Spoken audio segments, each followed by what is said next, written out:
welcome to the panel to discuss the 4-part ABC TV series Making Couples Happy. All right, so let's start with an introductory clip from the series. I know that I'm strong enough to walk away if I had to, but to me that's an easy choice because it's like saying, oh, it's all too hard, I'll start again somewhere over here. But I hadn't fixed this, something I've left undone. Across Australia, couples are in crisis. And you're so hard to please, like I can never buy the present that you like. Because you don't listen to me. Just calm down. Why can't you just say sorry? In every state, every town and every street, relationships are crumbling. I go through life feeling like I can't be the person you want me to be. I'm just not attracted to you on any levels. 1/3 of marriages end in divorce. I don't know how we're going to make it. Science claims it can give individuals simple techniques Right, $5 everybody, we need a full-on patch. to improve their relationships. Hey, well done. Clinical psychologist and relationship expert John Aiken and sex and relationship counsellor Desiree Spearings will test this theory with 4 couples on the brink. This is a big challenge, but there are powerful strategies that can help every relationship in crisis.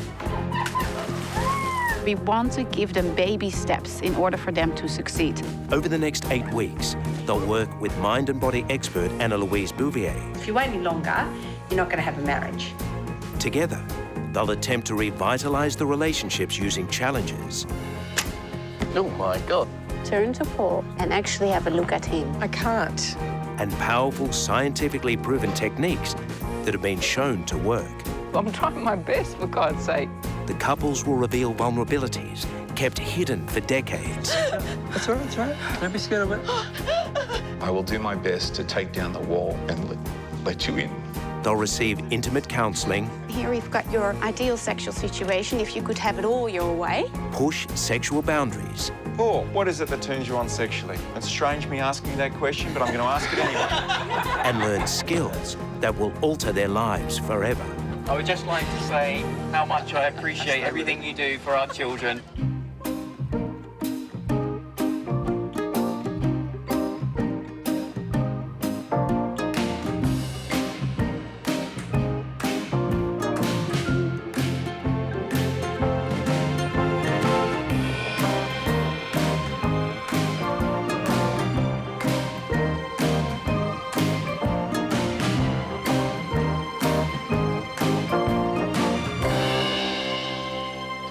Jennifer, let's just start. Why did you feel the need to do a Making Couples Happy after Making Australia Happy? Why specifically? The ABC, I guess, as a public broadcaster, are always looking to kind of push the envelope. And even though if I was working for a commercial network, I would have just rolled out the same successful formula. So they said, how will we extend the audience? How will we make a more challenging show based on the same kind of science of positive psychology and mindfulness and mind-body health? What would that look like? And we just sort of said, well, what's the hardest relationship? What's the most important? What's the hardest relationship? And that's got to be your intimate relationship. So why don't we do Making Couples Happy? And the broadcaster loved that idea, and we just thought, oh, great, we've got to reinvent the wheel. This is going to be so hard. And every time we mentioned to someone in that development phase that we were working on a show called Making Couples Happy, without fail, everyone said, all the best. It was really extraordinary. And that was responses from people who were in good relationships as well as those that weren't.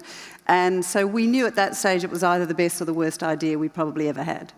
So the recruitment process must have been really something, and you were specifically looking for couples in crisis. Yeah, we were. I mean, the model was the same in some ways as the first series, which was 8 unhappy people. Can we get them happy in 8 weeks? This was 4 couples who were unhappy with some issues of their relationship. And yeah, so we were looking at how we could make them happy. So the casting was the hardest thing that I've ever had to do, and I cast for a lot of the films that we make with regular people. And it has just never, ever been harder. I work with a company called A Cast of Thousands, and they cast everything from, we work very closely with them, but they cast everything from MasterChef to Farmer Wants a Wife, Biggest Loser, And she said after 15 years of a very, very successful business, this was the one that almost did her in. She said it was so hard. And I remember at the time thinking, it's really extraordinary. We can cast easily enough people who at 200 kilos will run up a sandhill in a bikini or something. But we couldn't actually find very many people, luckily we found some great ones in the end, who would talk about their relationships. Yeah, and I think that's a really, I don't know whether it's a curiously Australian thing, but it was something we realised it was really going to be, you know, important to look at. Very sensitive thing. So just briefly, the couples that you ended up with, real range of situations? Yeah, so a range of ages, a range of circumstances. We were casting definitely for all of the things that we knew were the experiences of a lot of relationships, and that was a toxic communication, work-life balance, a lack of understanding or respect for each other's role in a relationship, parenting issues. There was a whole range of things that we were casting for, and some of the, so I think for some of the couples that we did cast, we knew what we were getting, and for some we absolutely were surprised by what other layers and levels existed. And how did you know that Lainey and Darren were the Perfect. couple for you? Look, I think they were perfect because one of the things you look for in these sort of change programs, if you like, is, as my trusty team of fantastic experts tell me, you have to look for people who are ready for change. And you guys in this audience probably know all about that stuff. So if you want to lose weight, if you want to do anything significant in change, you have to actually be at a point to be ready for change. Certainly if we've only got 8 weeks, it's television after all, and you know, you want change to happen. So I think these guys had an absolute underlying care for each other and a bond that you could tell, but they had very, very noticeable issues as well. Darren was the perfect Aussie bloke who would have had you would have had to drag him kicking and screaming into a counsellor's office, and would talk, you know, wouldn't talk openly, I think it's fair to say, about his relationships generally. And Lainey's a fantastic feisty Kiwi, and we knew she'd tell us like it was. So that was, you know, that was part of the reason. And they've got the work-life balance because they work together. So Lainey and Darren, what were you thinking? How did you decide to do it? I believe it was a quick decision for you, Darren. Well, it was a quick decision, but the reason we ended up doing it is, as I said, we did have issues because we worked with each other in our plumbing business, and I never wanted to really go and get some help. I just thought we could get through it, and Lainey thought this is a great opportunity, this show, to get on, and it would be something that I'd do because I'd kind of find it interesting getting on a show. And to start with it, I thought I'll go along with it because it mightn't happen. And then the next minute, I was in it. First mistake. Yes. And Lainey, what did you go through? Yeah, unfortunately the decision got taken out of Darren's hands because I applied on the quiet, and yeah, I did it just because we worked together, and it was very tough to work together, and we had tried to work things out ourselves, but it just didn't happen. And I knew that because it was a TV show, that once we were on that train, there was Darren wasn't getting off. So that was my extreme method of getting him to go along with it. She's right. So Jennifer, were you prepared that putting people through this process might be a catalyst to separation rather than having them come closer together? Yeah, yes, we were, and it's the sort of thing that certainly the experts on our team, John Aiken, Desiree Spearing, and Anne-Louise Bouvier, and our production team take really seriously. There was a sort of a 11th hour meeting with the ABC at one stage, and they said, look, it's come from on high. We just want an assurance that they're all not going to divorce. Can we get an assurance of that? And because they said we can just see, I think they'd already been to the marketing department, and they'd said we can see plastered over the billboard, you know, ABC as home wrecker. It's not going to work, you know. And I said, look, there are no guarantees, but we have this expert panel. We have an enormous amount of scientific research, which we've kind of seagulled, if you like, from all of these fabulous speakers we've heard over the last 2 days, all the best of positive psych and coaching psych and all the rest of it to try and put into this 8-week program. So the science was telling us that they would be good and that they would get through it and they would improve. But there is also that I guess we thought, look, one of the four may find that the better path for them is not to be together. Statistically, that might happen, and that's just something that we had to be prepared for. Yeah. So you were using the new science techniques. Just give us a quick idea of the types of techniques, and then we'll hear from Lainey and Darren about their experiences of going through some of them. So we take all of the interventions that we think that science tells us that works in a whole range of areas, and then we put them through the sort of TV mill, if you like, where they have to be rigorous, but they also have to be entertaining. And interesting. So we did things like we made them kiss on this sort of red lip-shaped couch in Pitt Street Mall, very public.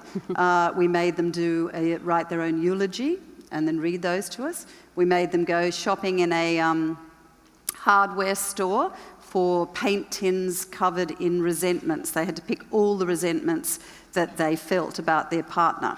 And at one stage, we just didn't have trolleys big enough. John Aiken said at one point, "We've got discounts for people like you." This is true. So there was a weird whack. And then, of course, my favourite, which was what we picked on these guys to do, which was the foreplay maps, where they had the stick figures, and they can tell you more about that, I'm sure. Yeah, so who wants to go first? Mind you, we're sparing you. We were going to play a clip of that, but we decided to be kind. Thank you, although 500,000 people saw it, so it's kind of out there, isn't it? Yeah, that was probably one of the excruciating ones that we did, but, it was helpful, so that's nice. The other exercise... Do you want to explain what you did on that? Okay, so I'd love to, Jennifer. There was stick figures, and we had to describe our ultimate sexual experience. And I was very annoyed, actually, because they never showed that in the lead up on the telly show. So I do this elaborate 10-step process, going from the head down, and then it looked like I just... I'm this very hard work woman that takes a long 2 hours to warm up or something, but anyway.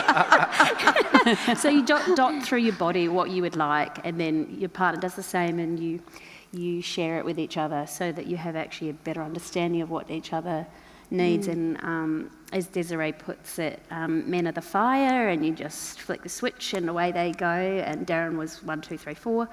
But women are the water, and they need the fire to boil, and it takes a long time. Fascinating process, yeah. You got anything to add, Darren? No, she's covered it.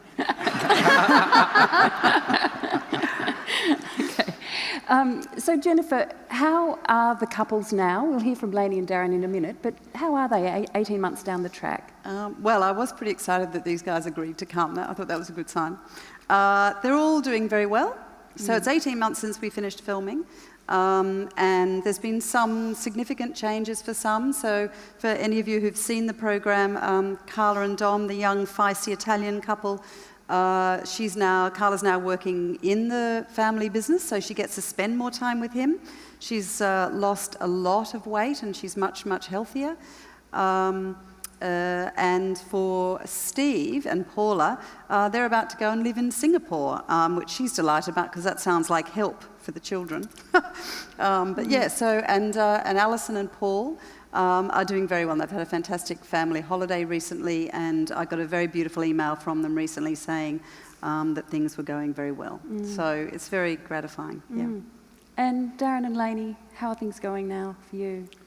Things are a hell of a lot better than what they were. Obviously, and now and again we go back into our old steps. Just recently we had a blue, but the thing about the whole show is our thinking's changed. So we can walk away from it and think about what we've done wrong or how we can fix it. Because a lot of our things was a work issue and bringing work home. And recently we did have a blue, and it was over work, and we done the wrong thing about talking about work when we're out on a date or something. But in general, our life is really good now. Lainey, yep. Yeah, it certainly, it wasn't something that you could check the box, like you can't say, well, I'm fit and healthy now, I've done that and it's sorted. We definitely have to work hard. It's like, you need to exercise every day, and it's very it's both comforting and frustrating to know the answers sometimes, because it's comforting that we know the way forward when we go wrong, but it's a bit frustrating when you find yourself not doing what you know works.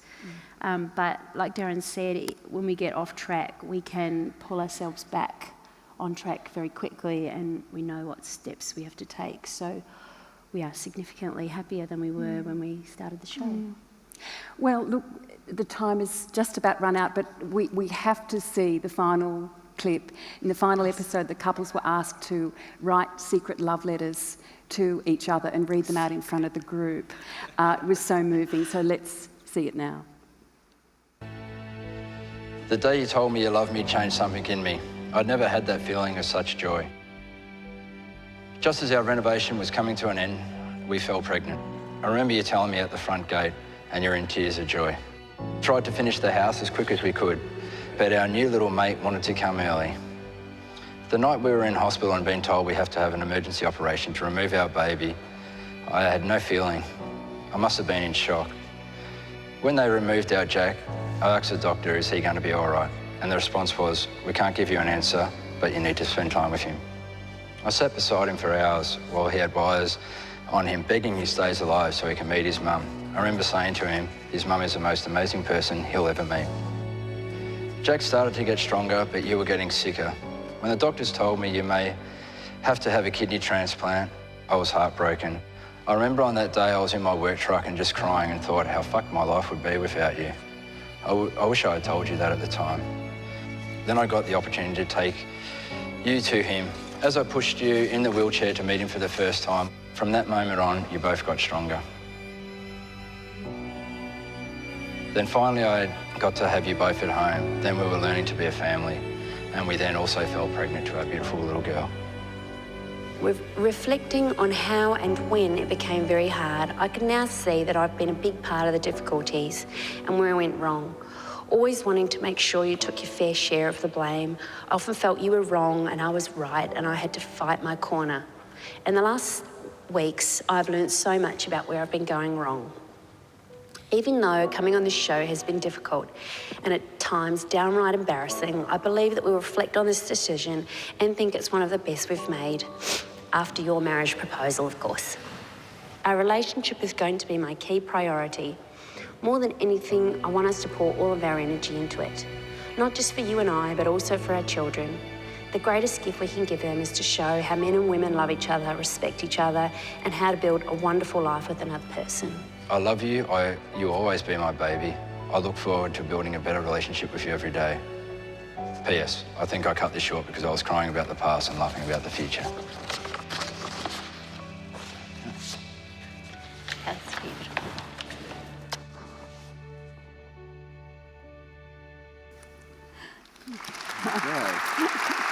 Darren and Lainey, thank you very much for joining us. That was really lovely. We're all crying.